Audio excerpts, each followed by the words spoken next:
Today's day 168, naming the beast, a key technique for overcoming an obstacle. I'm hesitant to talk about this because I don't like to admit that I have big obstacles in my life that are very difficult to overcome. But everybody has them. As you're trying to make progress, especially if you're making progress, meaning you're pushing the envelope trying to become better. If you are, then you are going to have obstacles. And these obstacles are going to feel overwhelming. In fact, the more lofty your goal is, the larger your dreams, the more difficult the obstacles will be. And so as you push the limits of what you're capable of, those obstacles will become more and more daunting. So I've been on this track right lately of thinking of tactics of how to overcome things that I'm faced with very challenging. So there's a concept I came up with many years ago called naming the beast. And basically the idea is that if you name something, it gives you the ability to overcome it. It gives you power over it.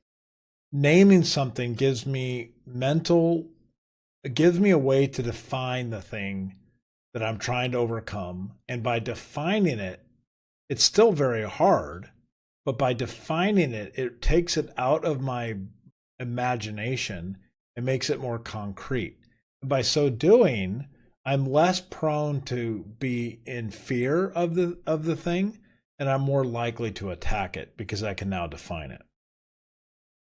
So to share an example, when I first started using this technique is when I started my running plan. So I came up with this commitment to run every day for 365 days in a row.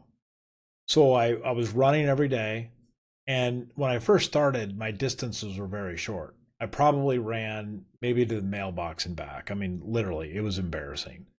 And then over time, I started going a little bit further. I'd run like a quarter of a mile. And pretty soon I was running a half a mile.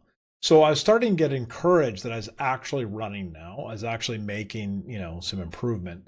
So I took my bike and I went and I mapped out a course where I could run 1 mile, 2 mile, 3 miles, and then up to 5 miles. So I mapped this course thinking it would never be possible for me to ever get to 5 miles, but I did map it out just to give myself some hope, right?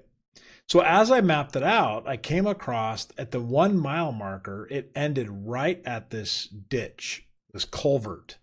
Basically, it's this area where water drains into an area where it can go out to a drainage ditch out behind the neighborhood. So this is where it ended, and of course that reminded me of the book Stephen King's It, or the movie. You might remember the movie. It opens with a young boy being attracted to this rain drain in which the clown Pennywise is hiding in there, beckoning him to come and play. So immediately I thought this mile marker is going to be now called Pennywise. So I started naming my goal Pennywise, and I would wake up in the morning and say, today is the day I'm going to defeat Pennywise. Well, it took me a while, but after a couple months, I was able to run a full mile, and I remember the day I defeated Pennywise. I danced on the rain drain area, the ditch. I danced on top of that, cheering that I finally defeated Pennywise. So this is an example of how using that power over something gives you the ability to overcome it once you name it. So I then named the other mile markers. I remember the fifth one was called Chevron the Dragon, because the 5 mile marker ended right at this gas station, the Chevron gas station. So this became known as Chevron in my mind. And Chevron was a very evil dragon indeed. But I eventually overcame Chevron as well. So this doesn't have to be physical challenges. It could be any area in your life. It could be a business challenge. It could be a relationship challenge. It could be anything you can think of. It could be that junk drawer that you want to clean out. Whatever it happens to be, you can name it. And by naming it, you give yourself power. Now, I got this idea from an author who I will not mention his name because I'm mad at him, but this author that wrote this book called The Name of the Wind. Now, this book is a fantasy novel about a character who learns the art of naming things. And in the folklore or the magic system of the book, you have this ability to, once you understand the true nature of something, you can name it.